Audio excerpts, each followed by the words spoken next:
Sorotan Dunia kembali hadir menemani Anda dengan berbagai informasi seputar isu global dan peristiwa yang terjadi dari berbagai penjuru dunia. Bersama saya Priska Priscilla, inilah Sorotan Dunia selengkapnya. Kita awali dengan informasi pertama dari pemimpin tertinggi Republik Islam Iran, Ayatullah Ali Khamenei, yang dilaporkan meninggal dunia di usia 86 tahun.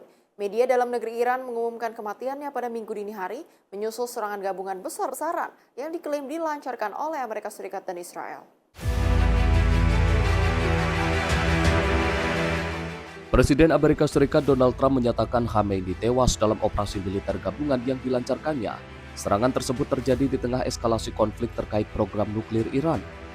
Khamenei memimpin Republik Islam Iran sejak tahun 1989, menggantikan pendahulunya Ruhollah Khomeini, tokoh revolusi yang menggulingkan Shah Iran pada 1979. Selama lebih dari 3 dekade, ia memperkuat kekuasaan klerikal dan memperbesar peran Korps Garda Revolusi sebagai penopang utama rezim. Di bawah kepemimpinannya, Iran terlibat konfrontasi terbuka dengan Israel dan Amerika Serikat, serta memperluas pengaruhnya melalui jaringan kelompok proksi di kawasan Timur Tengah.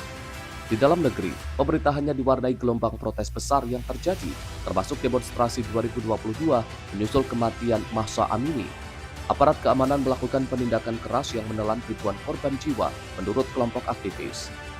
Pasca wafatnya Khamenei, pemerintah Iran menetapkan 40 hari masa berkabung nasional dan libur nasional selama 7 hari. Selanjutnya, Majelis Ahli yang beranggotakan 88 ulama akan menentukan pengganti pemimpin tertinggi. Namun hingga kini, belum ada sosok suksesor yang dianggap jelas yang dapat menggantikan Khamenei. Kematian Khamenei memunculkan tanda tanya besar tentang masa depan Republik Islam Iran di tengah tekanan ekonomi, gejolak politik, dan ketegangan militer yang masih terus berlanjut. Tim redaksi Simpo TV melaporkan. Sirine peringatan kembali menggaung di langit Israel. Warga berlari menuju tempat perlindungan saat Iran meluncurkan serangan balasan menyusul kabar kematian pemimpin tertingginya Ayatullah Ali Khamenei. Ketegangan di Timur Tengah pun kembali memuncak. Menurut laporan media setempat, angkatan bersenjata Iran telah meluncurkan salvo rudal dan serangan balasan yang memaksa warga di berbagai kota Israel untuk bersembunyi di bawah tanah atau di tempat pengungsian saat pengumuman kematian pemimpin Iran disiarkan. Reaksi publik terlihat campur aduk, dengan beberapa warga yang menyatakan keprihatinan akan eskalasi konflik yang semakin memburuk, sementara yang lain ragu menilai dampak langsung kabar tersebut pada kehidupan sehari-hari. Pemerintah Israel saat ini sedang berhati-hati dan meningkatkan kehadiran keamanan di titik-titik kritis sampai kondisi lebih jelas. Kabar wafatnya Ayatollah Khamenei telah memicu balasan rudal dari Iran ke target-target di Israel dan negara Teluk Arab lainnya, menyebabkan warga harus masuk ke dalam shelter pengungsian untuk mencari keselamatan. Para pengamat dan analisis mengamati, meski reaksi awal tersebut didominasi oleh kekhawatiran terhadap eskalasi militer, publik Israel juga sedang menunggu kejelasan lebih lanjut dari pemerintah mengenai langkah selanjutnya yang akan diambil. Tim redaksi Simpo TV melaporkan.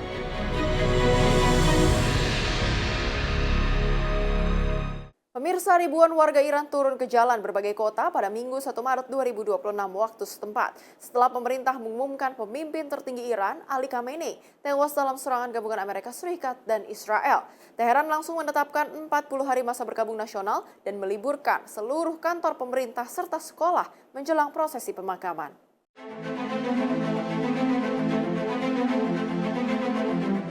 Rekaman dari Isfahan, Bushehr, Zahedan, dan Seminan memperlihatkan kerumunan warga mengibarkan bendera Iran dan meneriakkan slogan. Media negara Iran melaporkan bahwa Ali Khamenei tewas dalam serangan yang terjadi sehari sebelumnya.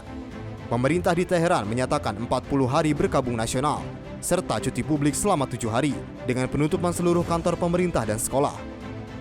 Serangan dilancarkan pada Sabtu 28 Februari 2026 oleh Amerika Serikat dan Israel. Presiden Amerika Serikat Donald Trump dan Perdana Menteri Israel Benjamin Netanyahu menyatakan operasi bertujuan menghancurkan sistem rudal Iran. Sebagai balasan, Korps Garda Revolusi Islam Iran menyebut serangan rudal dan drone skala luas tengah dilancarkan ke Israel. Pangkalan militer Amerika Serikat di Uni Emirat Arab, Bahrain, Qatar, Irak, Kuwait, dan Arab Saudi dilaporkan juga menjadi sasaran utama. Serangan ini terjadi setelah 3 putaran pembicaraan terbaru antara pejabat Iran dan Amerika Serikat, satu digelar di Muscat dan 2 lainnya di Jenewa. Merespon perang terbuka tersebut, Rusia, China, Prancis, Bahrain, dan Kolombia menyerukan sidang darurat Dewan Keamanan PBB. Tim redaksi Simpo TV melaporkan.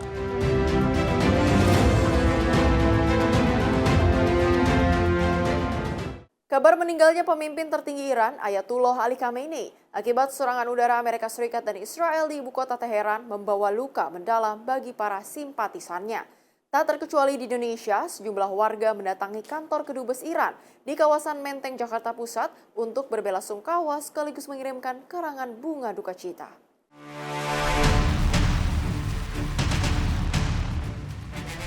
Penurunan bendera setengah tiang terlihat di depan kantor kedutaan besar Iran di kawasan Menteng, Jakarta Pusat sebagai simbol duka atas meninggalnya pimpinan tertinggi Iran, Ayatullah Ali Khamenei. Karangan bunga serta ucapan duka cita mulai berdatangan dari negara sahabat. Sebuah rangkaian bunga anggrek dari Menteri Pertahanan Indonesia, Safri Samsudin, juga telah terpampang di depan kantor kedubes. Tidak hanya itu, sejumlah warga simpatisan Ali Khamenei sengaja datang untuk memberikan ucapan bela sungkawa dan membawa bunga yang ditujukan kepada Duta Besar Iran. Wakil Dubes Iran Muhammad Mahdi dan stafnya Ali Palevani datang langsung untuk menyambut kunjungan warga. Sebelumnya, pemimpin tertinggi Iran, Ayatullah Ali Khamenei, dikabarkan tewas akibat serangan Amerika Serikat Israel yang menghantam ibu kota Teheran pada Sabtu 28 Februari 2026 kemarin. Dari Jakarta Pusat, Riswanto Ahmad, Simpo TV melaporkan. Dan Iran menegaskan tidak akan menyerah meski pemimpin tertingginya, Ayatullah Ali Khamenei, tewas dalam serangan gabungan yang dilancarkan oleh Amerika Serikat dan Israel. Juru bicara militer menyebut tindakan itu sebagai pengakuan kelemahan tanda keputusasaan musuhnya. Dalam pernyataannya, juru bicara Zolfagari menyebut Amerika Serikat dan Israel beralih ke pembunuhan setelah gagal mematahkan perlawanan Iran. Menurutnya, tindakan tersebut bukanlah tanda kekuatan, melainkan pengakuan atas kelemahannya. Ia menegaskan, meski satu sosok ditargetkan, jutaan rakyat Iran siap berdiri untuk melawan. Iran mungkin terluka, namun tak akan pernah bertekuk lutut, ujarnya. Pemerintah Iran telah menetapkan 40 hari masa berkabung nasional, disertai libur publik selama 7 hari seiring persiapan prosesi pemakaman. Situasi keamanan di berbagai wilayah ditingkatkan. ترور برای آنان نشانه قدرت نبود، اعتراف به ضعف بود. آنها دست به ترور زدند چون دیگر هیچ راهی برای ایستادن در برابر عظمت ایران تحت رهبری مقتدایمان نداشتند. دشمن با ترور و خشونت آمد و گمان کرد میتواند اراده یک ملت را هدف بگیرد، اما آنان که تاریخ ایران را نمیشناسند باید بدانند با هدف قرار دادن مقتدای ما نمیتوان آرمان یک ملت که برخاسته از راهنمودهای اوست را هدف قرار داد. Sementara itu, di tingkat internasional, sejumlah negara termasuk Rusia dan China mendorong digelarnya sidang darurat Dewan Keamanan PBB. Namun, anggota Dewan terpecah antara seruan penghentian konflik dan tekanan agar Iran menghentikan program nuklirnya. Presiden Amerika Serikat Donald Trump dan Perdana Menteri Israel Benjamin Netanyahu menyatakan serangan bertujuan untuk menghancurkan kapabilitas rudal Iran. Sebagai balasan, Korps Garda Revolusi Iran mengumumkan bahwa serangan rudal berpresisi tinggi dan drone ke Israel sedang berlangsung. Tim redaksi Simpo TV melaporkan. Sedangkan Komando Pusat Militer Amerika Serikat United States Central Command atau CENTCOM meliris rekaman terbaru yang diklaim menunjukkan serangan presisi terhadap infrastruktur milik militer Iran. Video ini dirilis di tengah saling serang antara Washington, Tel Aviv, dan Teheran yang telah berlangsung 3 hari berturut-turut.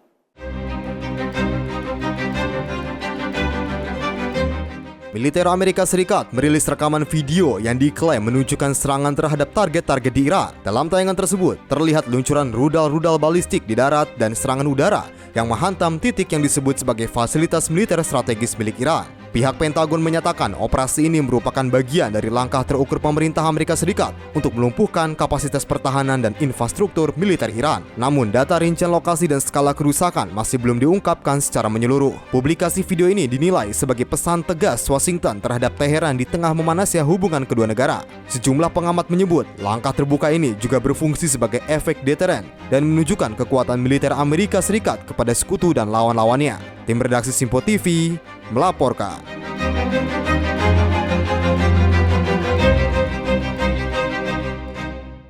Pemirsa, juru bicara Markas Pusat Qatam Al-Adbiyah Iran menyatakan bahwa kantor Perdana Menteri Israel dan lokasi Komandan Angkatan Udara menjadi target serangan terbaru Iran. Pernyataan ini disampaikan di tengah eskalasi tajam konflik setelah serangan gabungan Amerika Serikat dan Israel yang menewaskan pemimpin tertinggi Iran.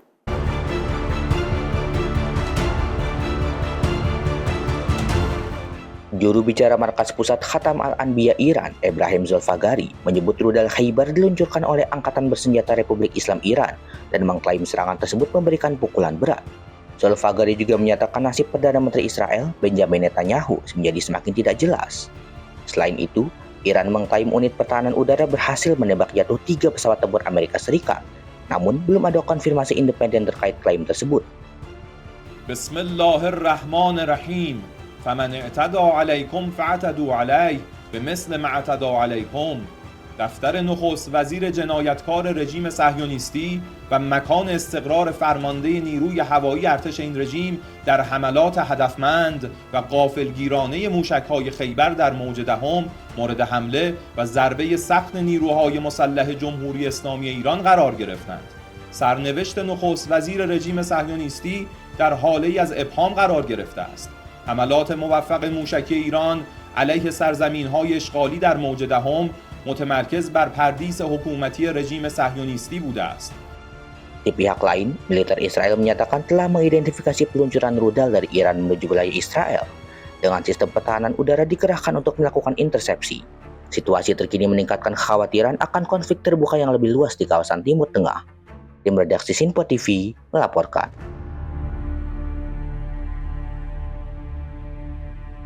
Sedangkan petugas darurat diterjunkan secara besar-besaran di Tel Aviv pada Minggu 1 Maret 2026 waktu setempat. Setelah otoritas Israel melaporkan sebuah rudal Iran menghantam gedung perumahan di jantung kota pada Sabtu malam. Serangan ini terjadi di tengah meningkatnya ketegangan kawasan menyusul saling serang antara Iran, Israel, dan Amerika Serikat.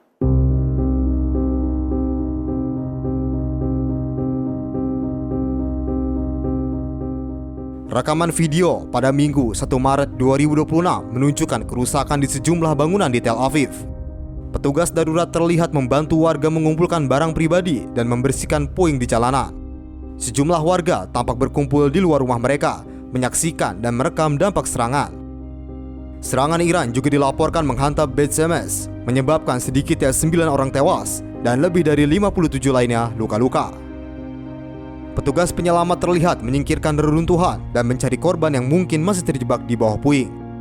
Sementara itu, di wilayah Yerusalem, roket dilaporkan menghantam jalan tol yang padat, melukai 6 orang.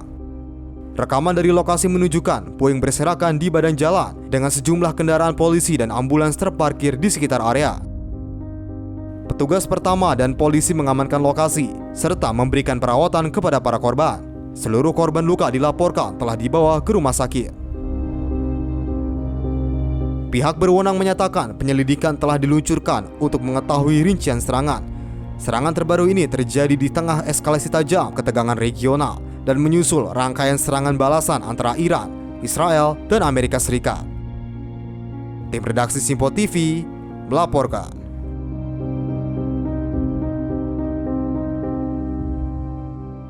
Pemirsa, konflik kawasan Timur Tengah kian meluas. Serangan drone Iran menghantam kedutaan besar Amerika Serikat di Riyadh, Arab Saudi di tengah rentetan serangan balasan dan operasi militer yang melibatkan Washington serta Tel Aviv.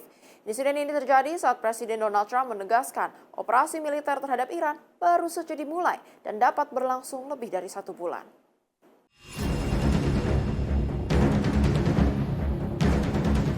Kementerian Pertahanan Arab Saudi menyatakan 2 drone Iran menghantam area United States Embassy in Riyadh pada Selasa dini hari. Serangan menyebabkan kebakaran dan kerusakan ringan di area tersebut. Pihak kedutaan menghimbau warga Amerika untuk menjauhi kawasan tersebut demi keamanan. Insiden ini terjadi saat Presiden Donald Trump menegaskan operasi militer terhadap Iran baru saja dimulai dan dapat berlangsung lebih dari sebulan. Amerika Serikat dan Israel terus melancarkan serangan udara ke target-target strategis militer Iran. Sementara itu di wilayah Lebanon, militer Israel meningkatkan operasi militer terhadap kelompok Hezbollah. Ledakan terdengar di pinggiran selatan Beirut dengan puluhan korban dilaporkan tewas dan luka. Tentara Lebanon disebut menarik sejumlah pasukan dari posisi perbatasan dan melakukan perpindahan. Iran juga dilaporkan menargetkan fasilitas energi di wilayah Qatar dan Saudi, serta menyerang kapal-kapal tanker di Selat Hormuz. Seorang pejabat Iran menyatakan selat tersebut ditutup dan mengancam kapal yang melintas. Langkah ini memicu lonjakan harga minyak dan gas global. Di tengah eskalasi yang meningkat, Kementerian Luar Negeri Amerika Serikat memerintahkan evakuasi personel non-darat dari sejumlah negara Teluk. Konflik yang semakin meluas ini memunculkan kekhawatiran akan perang berkepanjangan dengan dampak global yang semakin luas. Tim redaksi Sinpo TV melaporkan.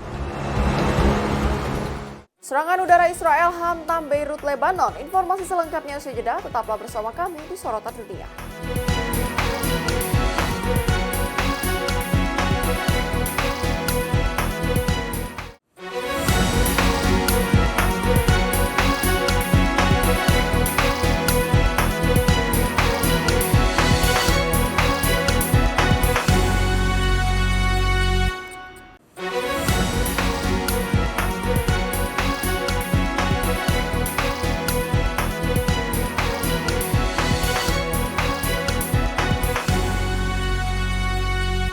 Terima kasih pemirsa, Anda kembali bersama kami di Sinpo TV. Kita lanjutkan ke informasi berikutnya. Militer Israel melancarkan serangan udara intensif ke pinggiran selatan ibu kota Lebanon, Beirut pada Senin 2 Maret 2026 waktu setempat. Serangan ini terjadi di tengah eskalasi konflik regional menyusul saling serang antara Israel, Hezbollah, dan Iran. Rekaman video menunjukkan kepulan asap tebal membumbung dari wilayah selatan Beirut setelah serangan udara dilancarkan. Juru bicara militer Israel, Avichai Adrae, menyatakan bahwa IDF telah memulai serangan terhadap target milik Hizbullah di seluruh Lebanon. Sebelumnya, militer Israel mengatakan telah meluncurkan serangan setelah Hizbullah menembakkan sejumlah drone dan roket ke arah kompleks pertahanan rudal Mismar HaCarmel di selatan Haifa. Militer Israel melaporkan setidaknya satu rudal berhasil dicegat, sementara yang lain jatuh di area terbuka tanpa laporan korban jiwa. Hizbullah menyatakan serangannya merupakan respon atas tewasnya pemimpin tertinggi Iran, Ali Khamenei, dan menyebut operasi tersebut dilakukan demi membela Lebanon dan rakyatnya. Kondisi di perbatasan Israel dan Lebanon terus dipantau seiring kekhawatiran akan meluasnya konflik di Timur Tengah. Tim redaksi Sinpo TV melaporkan. Kita beralih ke kota Dubai yang selama ini dikenal sebagai pusat bisnis dan destinasi aman di Timur Tengah. Saat ini diguncang ledakan menyusul serangan rudal dan drone Iran ke Uni Emirat Arab. Serangan ini menggoyahkan citra Dubai sebagai surga bebas pajak dan tempat berlindung yang aman bagi warga negara asing.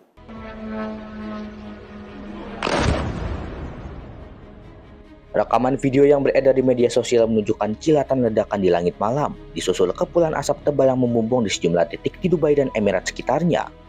Suara dentuman terdengar di kejauhan, memicu kepanikan sebagian warga dan pekerja di kawasan terdampak.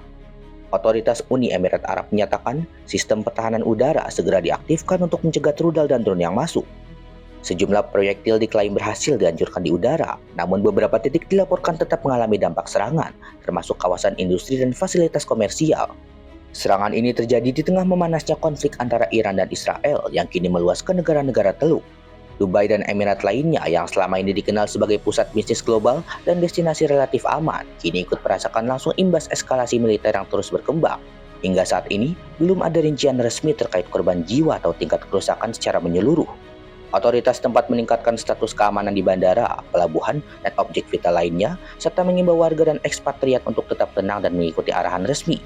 Insiden ini menandai perubahan signifikan dalam dinamika konflik Timur Tengah. Dampaknya tidak hanya bersifat militer, namun juga berpotensi mengganggu stabilitas ekonomi, arus investasi, dan kepercayaan internasional terhadap kawasan Teluk yang selama ini dianggap sebagai oase stabilitas di tengah gejolak regional. Tim redaksi Sinpo TV melaporkan. Beralih ke militer Amerika Serikat yang menyatakan 3 pesawat tempur miliknya ditembak jatuh secara tidak sengaja oleh sistem pertahanan udara Kuwait saat serangan udara Iran sedang berlangsung di kawasan tersebut. Insiden terjadi ketika pesawat Iran, rudal, serta drone melancarkan serangan ke wilayah operasi militer Amerika Serikat. Militer Amerika Serikat mengonfirmasi 3 pesawat tempur jenis F-15 Strike Eagle jatuh akibat tembakan salah sasaran dari pertahanan udara Kuwait pada Senin waktu setempat. Insiden terjadi ketika pesawat Iran, rudal, serta drone melancarkan serangan ke wilayah operasi militer Amerika Serikat. Seluruh 6 awak pesawat berhasil melontarkan diri dengan aman dan ditemukan dalam kondisi stabil setelah dievakuasi oleh tim penyelamat.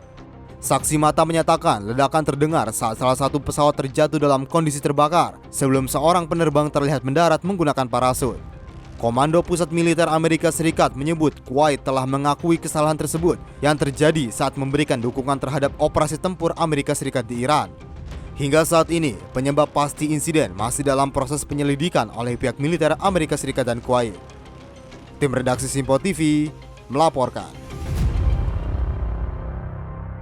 Pemirsa, kerusuhan meletus di ibu kota Irak Baghdad di sekitar kawasan Green Zone yang menjadi United States Embassy. Puluhan demonstran pro-Iran bentrok dengan petugas polisi menyusul kesedihan atas kematian pemimpin tertinggi Iran, Ali Khamenei.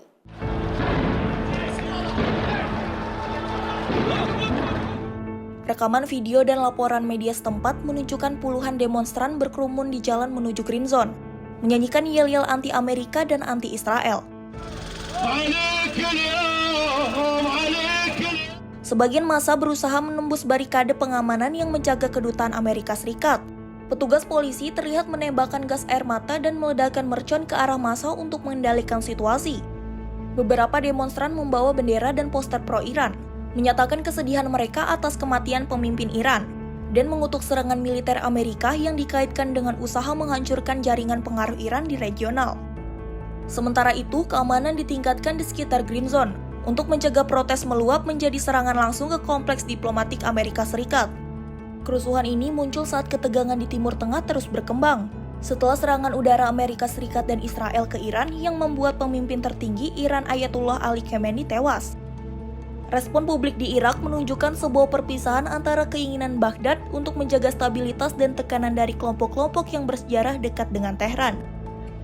Hingga saat ini, belum ada laporan resmi tentang jumlah korban jiwa atau luka akibat bentrokan di sekitar kedutaan Amerika Serikat.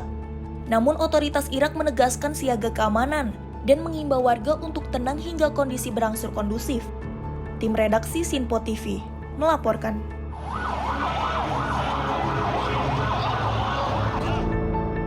Di sisi lain, Presiden Amerika Serikat Donald Trump menolak kritik yang meningkat terkait keputusannya melancarkan perang melawan Iran di tengah meluasnya konflik dan meningkatnya ketegangan di Timur Tengah. Donald Trump menegaskan langkah militer terhadap Iran diperlukan demi menjaga keamanan Amerika Serikat, meski menuai kritik dari kalangan politik oposisi maupun pendukung gerakan Make America Great Again atau MAGA. Kritik muncul seiring meluasnya konflik, kenaikan harga energi global, serta bertambahnya korban jiwa di kawasan Timur Tengah. Trump juga tidak menutup kemungkinan pengerahan pasukan darat Amerika Serikat dengan menyatakan opsi tersebut dapat digunakan jika diperlukan. The regime's conventional ballistic missile program was growing rapidly and dramatically, and this posed a very clear, colossal threat to America and our forces stationed overseas. This was our last best chance to strike what we're doing right now and eliminate the intolerable threats posed by this sick and sinister regime. Di saat yang sama, Israel dan kelompok Hizbullah di Lebanon saling melancarkan serangan, membuka front baru dalam konflik regional. Sejumlah sekutu Trump menyatakan kekhawatiran bahwa perang ini berpotensi menjerumuskan Amerika Serikat ke dalam konflik berkepanjangan di Timur Tengah. Meski demikian, Trump menyatakan operasi militer gabungan Amerika Serikat dan Israel berjalan lebih cepat dari target dan diperkirakan mencapai tujuan dalam 4 hingga 5 pekan ke depan. Militer Amerika Serikat juga memperkirakan akan terdapat tambahan korban jiwa setelah 6 personel dilaporkan tewas dalam serangan balasan Iran di kawasan tersebut. Hingga kini, pemerintah Amerika Serikat belum menjelaskan siapa yang akan memimpin Iran pasca tewasnya pemimpin tertinggi Ayatollah Ali Khamenei dalam awal konflik tersebut. Tim redaksi Simpo TV melaporkan. Sedangkan pemimpin Gereja Katolik Dunia, Pope Leo XIV, menyampaikan keprihatinan yang mendalam atas serangan Amerika Serikat dan Israel ke Iran.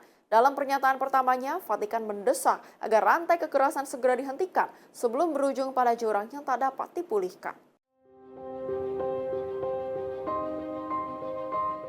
Seruan datang dari Vatikan. Pope Leo XIV menyebut dirinya sangat prihatin atas perkembangan terkini di Timur Tengah. Ia mengingatkan penggunaan senjata hanya akan menaburkan kehancuran. penderitaan, dan kematian, serta tidak akan pernah menghadirkan perdamaian yang sejati. Dalam reaksi resmi pertama tahta suci atas serangan tersebut, Paus menyerukan agar semua pihak menahan diri dan segera kembali ke meja perundingan.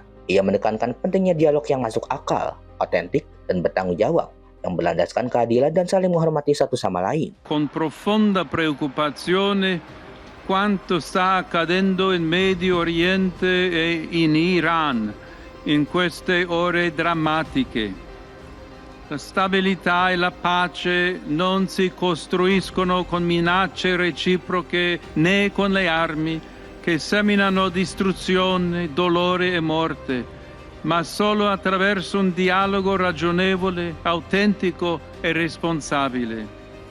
Dinanzi alla possibilità di una... Seruan ini muncul di tengah memanasnya konflik antara Iran dan Israel yang melibatkan Amerika Serikat dan menimbulkan kekhawatiran akan meluasnya konfrontasi di kawasan Timur Tengah serta global. Komunitas internasional pun terus mendorong penghentian kekerasan dan langkah deeskalasi. Vatikan menegaskan perdamaian hanya dapat dicapai melalui komitmen bersama untuk menghindari kekerasan berkepanjangan. Menurut Tahta Suci, jalur diplomasi dan kemanusiaan harus menjadi prioritas agar dunia tidak terjerumus ke dalam krisis yang lebih dalam dan sulit dipulihkan. Tim redaksi Simpo TV melaporkan.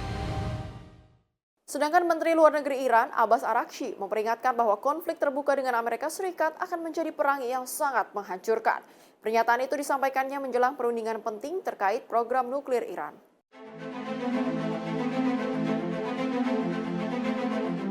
Dalam pernyataannya, Araghchi menegaskan bahwa Iran tidak menginginkan eskalasi militer.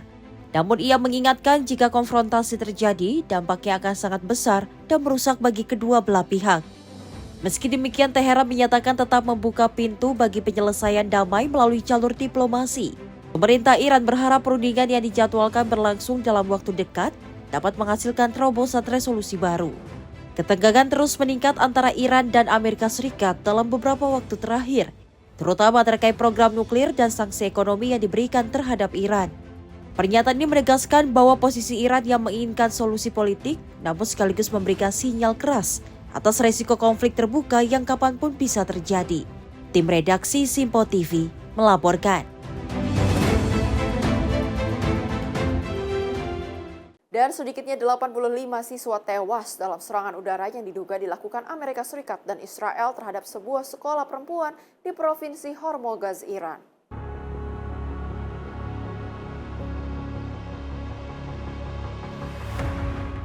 Serangan terjadi di kota Minab yang diketahui sebagai salah satu wilayah strategis dan lokasi markas Garda Revolusi Iran. Rekaman televisi negara Iran memperlihatkan puing-puing bangunan sekolah dasar yang hancur parah akibat hantaman serangan udara tersebut. Hingga saat ini, pemerintah Amerika Serikat melalui Gedung Putih belum memberikan pernyataan resmi terkait insiden ini. Media Iran melaporkan serangan udara merupakan bagian dari operasi militer lebih luas yang menargetkan sejumlah titik penting di berbagai wilayah Iran. Serangan juga dilaporkan terjadi di dekat kantor Supreme Leader Iran, serta area yang berkaitan dengan Presiden Masoud Pezeshkian. Asap tebal terlihat membumbung di langit ibu kota Teheran, menandakan intensitas serangan yang terjadi secara nasional. Presiden Amerika Serikat Donald Trump melalui video di media sosial menyatakan bahwa Amerika Serikat telah memulai operasi tempur besar-besaran di Iran. Sebagai balasan, Iran dilaporkan meluncurkan serangan misil ke sejumlah pangkalan militer Amerika Serikat di kawasan Timur Tengah. Hingga kini, kondisi korban dan skala kerusakan masih dalam proses verifikasi. Sementara itu, dunia internasional menunggu respon resmi dari Washington dan Tel Aviv. Tim redaksi Simpo TV melaporkan. Dan Iran menegaskan tidak akan menyerah meski pemimpin tertingginya, Ayatullah Ali Khamenei, tewas dalam serangan gabungan yang dilancarkan oleh Amerika Serikat dan Israel. Juru bicara militer menyebut tindakan itu sebagai pengakuan kelemahan tanda keputusasaan musuhnya. Dalam pernyataannya, juru bicara Zolfagari menyebut Amerika Serikat dan Israel beralih ke pembunuhan setelah gagal mematahkan perlawanan Iran. Menurutnya, tindakan tersebut bukanlah tanda kekuatan, melainkan pengakuan atas kelemahannya. Ia menegaskan, meski satu sosok ditargetkan, jutaan rakyat Iran siap berdiri untuk melawan. Iran mungkin terluka, namun tak akan pernah bertekuk lutut, ujarnya. Pemerintah Iran telah menetapkan 40 hari masa berkabung nasional, disertai libur publik selama 7 hari seiring persiapan prosesi pemakaman. Situasi keamanan di berbagai wilayah ditingkatkan. ترور برای آنان نشانه قدرت نبود، اعتراف به ضعف بود. آنها دست به ترور زدند چون دیگر هیچ راهی برای ایستادن در برابر عظمت ایران تحت رهبری مقتدایمان نداشتند. دشمن با ترور و خشونت آمد و گمان کرد می تواند اراده یک ملت را هدف بگیرد، اما آنان که تاریخ ایران را نمی شناسند باید بدانند با هدف قرار دادن مقتدای ما نمی توان آرمان یک ملت که برخاسته از راهنمودهای اوست را هدف قرار داد. Sementara itu, di tingkat internasional, sejumlah negara termasuk Rusia dan China mendorong digelarnya sidang darurat Dewan Keamanan PBB. Namun, anggota Dewan terpecah antara seruan penghentian konflik dan tekanan agar Iran menghentikan program nuklirnya. Presiden Amerika Serikat Donald Trump dan Perdana Menteri Israel Benjamin Netanyahu menyatakan serangan bertujuan untuk menghancurkan kapabilitas rudal Iran. Sebagai balasan, Korps Garda Revolusi Iran mengumumkan bahwa serangan rudal berpresisi tinggi dan drone ke Israel sedang berlangsung. Tim redaksi Simpo TV melaporkan. Pemirsa, juru bicara Markas Pusat Qatam Al-Adbiyah Iran menyatakan bahwa kantor Perdana Menteri Israel dan lokasi Komandan Angkatan Udara menjadi target serangan terbaru Iran. Pernyataan ini disampaikan di tengah eskalasi tajam konflik setelah serangan gabungan Amerika Serikat dan Israel yang menewaskan pemimpin tertinggi Iran.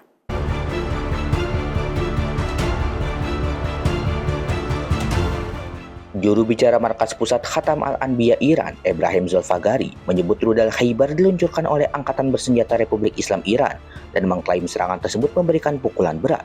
Zolfagari juga menyatakan nasib Perdana Menteri Israel, Benjamin Netanyahu, menjadi semakin tidak jelas. Selain itu, Iran mengklaim unit pertahanan udara berhasil menembak jatuh 3 pesawat tempur Amerika Serikat, namun belum ada konfirmasi independen terkait klaim tersebut. Bismillahirrahmanirrahim. فمن اعتدى عليكم فاعتدوا عليه بمثل ما اعتدى عليكم. دفتر نخست وزیر جنایتکار رژیم صهیونیستی و مکان استقرار فرمانده نیروی هوایی ارتش این رژیم در حملات هدفمند و غافلگیرانه موشک‌های خیبر در موج دهم مورد حمله و ضربه سخت نیروهای مسلح جمهوری اسلامی ایران قرار گرفتند. سرنوشت نخست وزیر رژیم صهیونیستی در حاله‌ای از ابهام قرار گرفته است. حملات موفق موشکی ایران علیه سرزمین‌های اشغالی در موج دهم متمرکز بر پردیس حکومتی رژیم صهیونیستی بوده است. Di pihak lain, militer Israel menyatakan telah mengidentifikasi peluncuran rudal dari Iran menuju wilayah Israel dengan sistem pertahanan udara dikerahkan untuk melakukan intersepsi. Situasi terkini meningkatkan kekhawatiran akan konflik terbuka yang lebih luas di kawasan Timur Tengah. Tim redaksi Simpo TV melaporkan. Pesawat banyak terparkir dampak konflik Timur Tengah. Informasi selengkapnya usai jeda, tetaplah bersama kami di Simpo TV.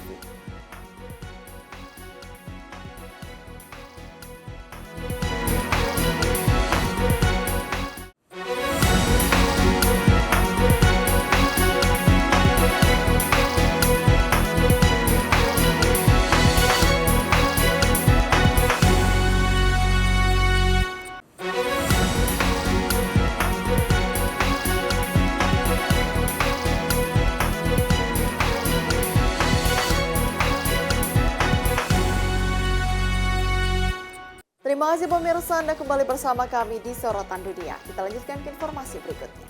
Pemirsa, bergejolaknya situasi keamanan di Timur Tengah pasca serangan Amerika Serikat dan Israel terhadap Iran berdampak terhadap terganggunya penerbangan di seluruh negara di Timur Tengah dan sekitarnya. Penutupan bandara udara negara di sekitar wilayah tersebut membuat bandara-bandara utama yang menghubungkan penerbangan ke sejumlah negara di Eropa dan Afrika terganggu.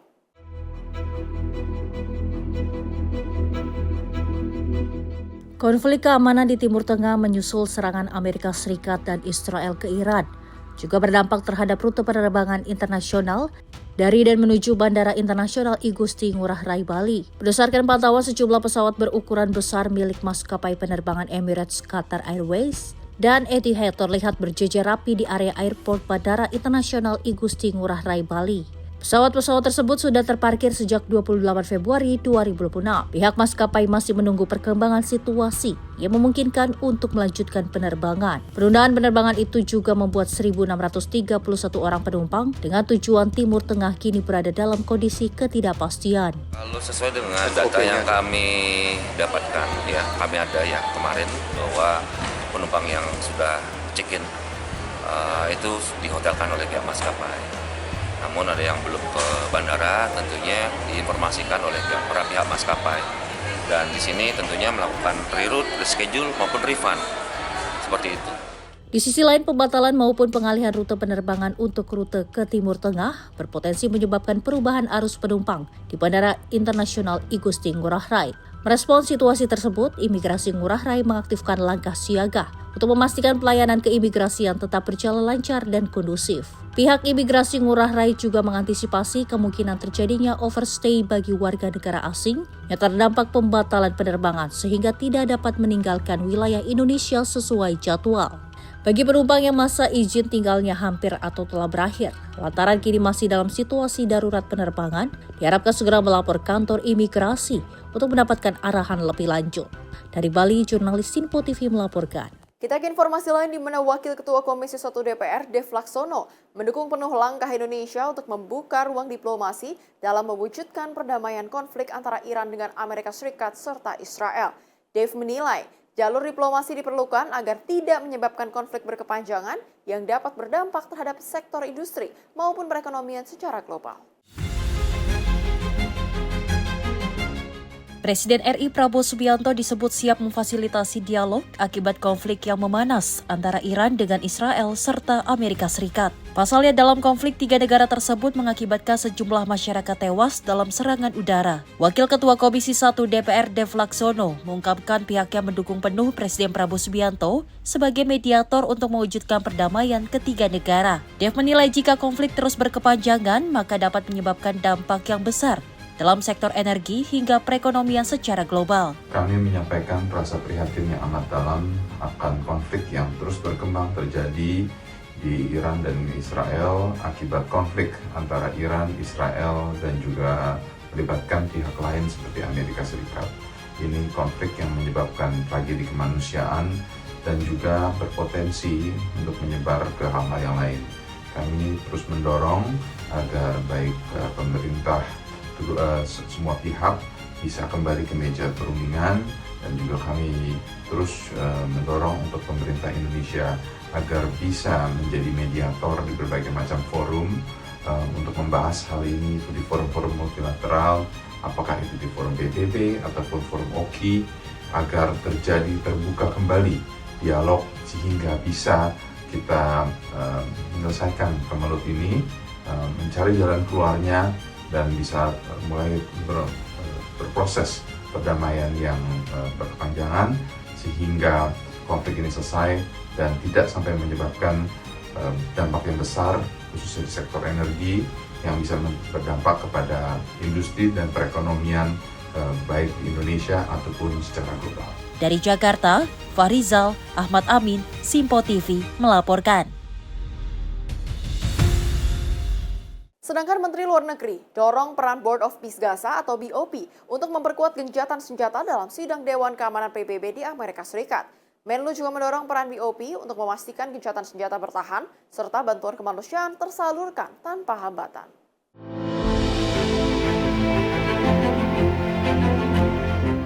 Juru bicara Menteri Luar Negeri Falnabil Ahmad menjelaskan dalam sesi open briefing Dewan Keamanan PBB pada 18 Februari lalu, Menlu menyoroti situasi Gaza yang dinilai belum stabil meskipun gencatan senjata sudah berlangsung. Saat ini Indonesia menekankan pentingnya peran aktif Dewan Keamanan untuk memastikan gencatan senjata dipertahankan serta menjamin akses bantuan kemanusiaan tidak terhambat. Dalam kunjungan kerja tersebut, Menteri Luar Negeri Sugiono juga melakukan pertemuan dengan Sekretaris Jenderal PBB guna membahas sinergi upaya Indonesia melalui BOP dalam mendukung perdamaian Palestina. Selain itu, Falnabil juga menegaskan terkait partisipasi Indonesia dalam pasukan stabilisasi internasional atau ISF, sepenuhnya berada di bawah kendali nasional dengan batasan yang jelas, dan difokuskan pada misi kemanusiaan, konstruksi, dan layanan kesehatan yang dilakukan atas persetujuan pihak Palestina. pada pertemuan tersebut, Bapak Menteri Luar Negeri menyampaikan statement yang intinya menyoroti tentang kondisi di Gaza yang pada saat ini meskipun gencatan senjata telah berlangsung, namun situasi di lapangan masih belum sepenuhnya bebas dari aksi-aksi kekerasan, sehingga ditekankan peran penting Dewan Keamanan PBB untuk bisa lebih memastikan bahwa ceasefire itu bisa dipertahankan dan juga memberikan akses bagi bantuan kemanusiaan tanpa adanya hambatan. Paul Nabil juga menambahkan, Indonesia berkomitmen memberikan kontribusi sukarela untuk mendukung rekonstruksi dengan mekanisme dan besaran yang akan disesuaikan dengan ketentuan nasional. Dari Jakarta, Anggita Haryono, Azizul Hakim, Sinpo TV melaporkan. Dan Indonesia menilai solusi dua negara sebagai jalan damai berkelanjutan untuk Palestina. Dalam pertemuan bilateral, Indonesia dan Yordania menegaskan komitmen bersama mendukung kemerdekaan Palestina. Indonesia menegaskan dukungannya terhadap solusi dua negara sebagai jalan damai berkelanjutan bagi Palestina. Komitmen ini disampaikan Presiden Republik Indonesia Prabowo Subianto usai pertemuan bilateral dengan Raja Yordania Abdullah II di Istana Basman, Amman pada Rabu 25 Februari sore waktu setempat. Berpijak dari prinsip tersebut, Indonesia memutuskan bergabung dalam Dewan Perdamaian atau Board of Peace yang dibentuk berdasarkan 20 poin perdamaian untuk Gaza yang digagas Presiden Amerika Serikat Donald Trump dan disetujui Dewan Keamanan PBB pada 18 November 2025. Langkah ini menunjukkan keseriusan Indonesia dalam mendorong tercapainya solusi dua negara bagi Palestina. Yes, Indonesia is committed to do whatever we can for a lasting solution, and in our opinion the only lasting solution is a two-state solution with an independent Palestine, and we supported the 20-point plan of President Trump. It's all with the view and effort to do whatever we can to achieve that lasting solution. We feel that this could affect the success of whatever we try to do in Gaza. Pada kesempatan yang sama, Raja Yordania menyampaikan apresiasi atas kepedulian Indonesia terhadap rakyat Palestina dan peran aktif era pemerintahan Prabowo dalam upaya perdamaian. Kesamaan pandangan antara Indonesia dan Yordania diharapkan memperkuat perjuangan menuju tercapainya kemerdekaan Palestina. I know that you are committed to bring peace and tranquility, and again, your very brave commitment to protect the people of Palestine for us, I think, is extremely important. Tim redaksi Sinpo TV melaporkan. Ada pula pemerintah kota Istanbul yang menghadirkan buka puasa gratis bagi ribuan warga sepanjang bulan Ramadan. Program ini digelar di sejumlah alun-alun utama kota dan menjadi ruang kebersamaan bagi masyarakat untuk berbuka puasa. Warga terlihat mengantri sejak menjelang waktu berbuka untuk mendapatkan hidangan yang telah disediakan penyelenggara. Suasana hangat dan penuh kebersamaan terasa saat masyarakat duduk berdampingan, berbagi cerita, dan menyantap makanan bersama-sama untuk membatalkan puasa. Menurut pengelola fasilitas pemerintah kota Istanbul, sekitar 8.000 porsi makanan hangat didistribusikan setiap hari di 4 titik lokasi berbeda, yaitu Eminönü, Üsküdar, Sancaktepe, dan Bahçeli. Menu yang disajikan terdiri dari 4 jenis hidangan panas yang disiapkan untuk memastikan kebutuhan gizi warga terpenuhi saat berbuka. Program ini menjadi bagian dari inisiatif sosial pemerintah kota setempat selama bulan suci Ramadan dengan melibatkan petugas dan relawan untuk menjaga kelancaran distribusi makanan serta ketertiban di lokasi. Selain memberikan akses makanan gratis, program berbuka puasa gratis ini juga menjadi ruang interaksi sosial, di mana warga dari berbagai latar belakang dapat berkumpul dan merasakan semangat solidaritas sesama. Momen berbuka puasa pun menjadi waktu yang dinantikan untuk mempererat silaturahmi dan kebersamaan di tengah masyarakat kota Istanbul. Tim redaksi Sinpo TV melaporkan. Kita beralih ke dataran tinggi Wonosobo, Jawa Tengah. Sejumlah kaligrafer yang terus melanjutkan tradisi menulis mushaf Al-Quran berukuran raksasa secara manual. Karya ini bukan sekedar seni tulis, melainkan bentuk pengabdian dan misi spiritual untuk menghidupkan warisan keilmuan Islam. Seorang kaligrafer Wonosobo menulis ayat-ayat suci di atas lembaran kertas berukuran besar yang terbentang di meja kerjanya. Dengan teliti dan penuh konsentrasi, ia menorehkan tinta menggunakan pena yang dibuat dari bambu hitam. Tradisi penulisan mushaf raksasa ini berlangsung di Universitas Sains Al-Quran atau UNSIK, serta Pondok Pesantren Al-Asy'ariyah Wonosobo. Selama lebih dari 3 dekade, proses ini dipimpin oleh seorang kaligrafer sekaligus dosen yang mendedikasikan hidupnya untuk menulis mushaf berukuran besar. Sebelum memulai pembuatan mushaf, kaligrafer menjalani proses spiritual seperti berwudu, menunaikan sholat, dan terkadang berpuasa. Setiap lembar mushaf memiliki ukuran sekitar 1,5 kali 2 meter, dan saat dibentangkan dapat mencapai 2 kali 3 meter.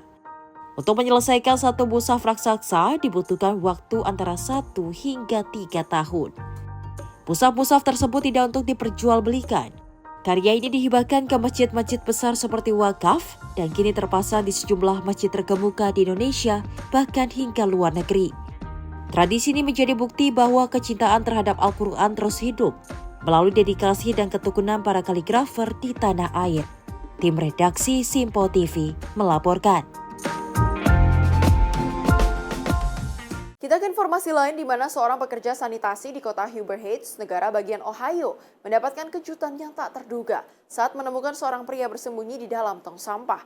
Pria tersebut diketahui merupakan buronan polisi yang melarikan diri dari penghentian kendaraan.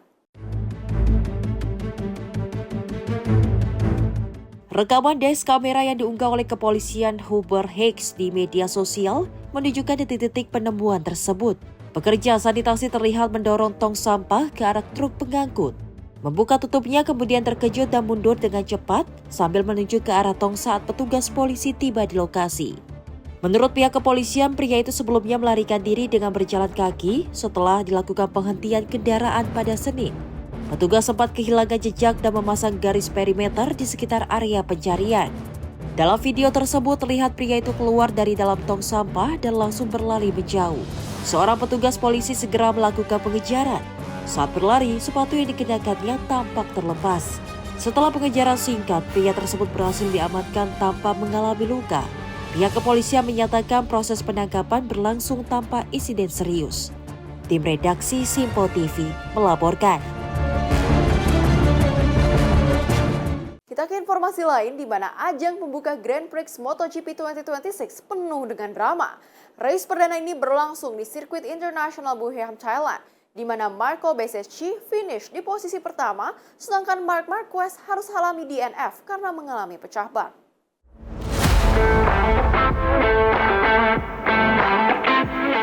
Pembalap Aprilia Racing Marco Bezzecchi keluar sebagai pemenang dalam seri perdana MotoGP Thailand 2026. Marco Bezzecchi yang memulai balapan dari pole position langsung tampil dominan sejak start dimulai. Dia langsung melesat untuk menciptakan jarak dari kejaran para pesaingnya, termasuk Marc Marquez yang sempat memberikan tekanan di awal lap. Memasuki lap keempat, George Martin mengambil alih posisi ketiga, sementara Marc Marquez mulai kehilangan tempo dan terlempar ke posisi 5. Duel side by side terus dipertontonkan oleh Acosta dan Martin untuk merebut posisi podium sepanjang lap 7 hingga lap 10. Well, that's now what 3 or 4 times that Acosta has found a way through. Memanfaatkan duel sengit Martin dan Acosta, Marc Marquez merangsek naik ke posisi ketiga. Namun tak lama berselang, Acosta kembali merebut posisi ketiga. Versus Marc Marquez, the current king, against the boy who would be king. Acosta is starting to get Marc. Acosta might well have. Drama terjadi pada lap ke-21. Marquez terpaksa harus keluar dari lintasan dan gagal menyelesaikan balapan. Masalah teknis berupa ban kempis membuatnya tidak mampu melanjutkan persaingan. Tak lama berselang, Alex Marquez juga mengalami kecelakaan di tikungan keempat. John Mir yang sempat tampil kuat di posisi 6 juga harus mundur akibat masalah ban belakang. Hingga bendera finish dikibarkan, Bezzecchi tetap konsisten di depan dan mengunci kemenangan pertamanya musim ini. Tim redaksi Simpo TV melaporkan. Informasi olahraga lainnya datang dari Cristiano Ronaldo yang resmi menjadi bagian dari konsorsium pemilik Almeida setelah membeli 25% saham klub. pada Kamis 26 Februari 2026. Langkah ini menandai perluasan peran Ronaldo di bisnis sepak bola di tengah posisi Almeria yang kini berada di peringkat 3, kasta kedua Liga Spanyol musim 2025 hingga 2026. Almeria resmi mengumumkan Cristiano Ronaldo sebagai bagian dari konsorsium pemilik klub yang dipimpin SMC Group. Pengumuman resmi ini disampaikan melalui pernyataan klub pada Kamis 26 Februari 2026. Cristiano Ronaldo membeli 25% saham UD Almeria. Langkah ini menjadi bagian dari ambisinya untuk terlibat langsung dalam kepemilikan klub sepak bola.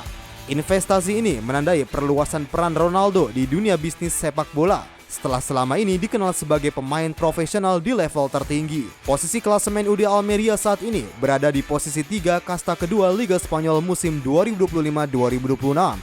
Masuknya Cristiano Ronaldo sebagai pemilik saham diharapkan memperkuat struktur kepemilikan klub dalam menghadapi kompetisi. Tim redaksi Simpo TV melaporkan. Kita beralih ke informasi lain dari rapper Amerika Serikat, Snoop Dogg, mendapat sambutan meriah saat kunjungan perdananya ke markas Swansea City sejak resmi menjadi investor pada 16 Juli 2025. Ia hadir jelang laga divisi Championship melawan Preston North End, disambut lebih dari 30.000 supporter. Snoop Dogg juga tampak memberikan semangat kepada para pemain di ruang ganti.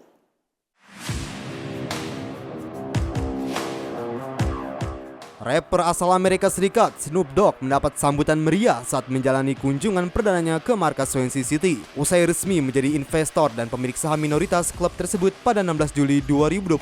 Snoop hadir menjelang laga divisi Championship melawan Preston North End FC. Ia memasuki lapangan melalui barisan Guard of Honor pemain muda Swansea. Tampil dengan gaya khasnya, Snoop mengenakan jaket windbreaker putih yang dipadukan dengan jersey kandang Swansea, lengkap dengan durak dan kacamata ski goggles. Lebih dari 20.000 supporter yang memadati stadion memberikan sambutan luar biasa. Klub juga membagikan handuk bergambar wajah Snoop bertuliskan "Make Some Noise" untuk tradisi towel troll sebelum kick-off.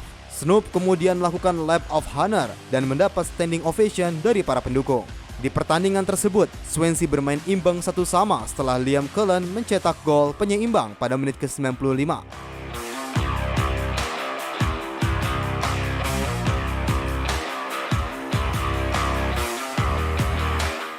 Selain menyaksikan laga, Snoop juga menyempatkan diri memberi motivasi kepada para pemain di ruang ganti.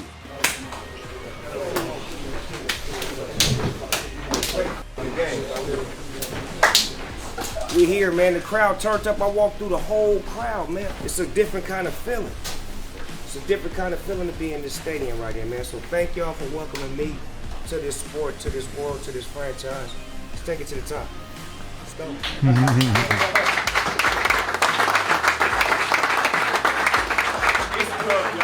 Tim redaksi Simpo TV melaporkan. Informasi tadi sekaligus menutup perjumpaan kita pada edisi kali ini. Akhir kata, saya Priska Priscilla beserta seluruh kru yang bertugas pamit undur diri. Terima kasih dan sampai jumpa.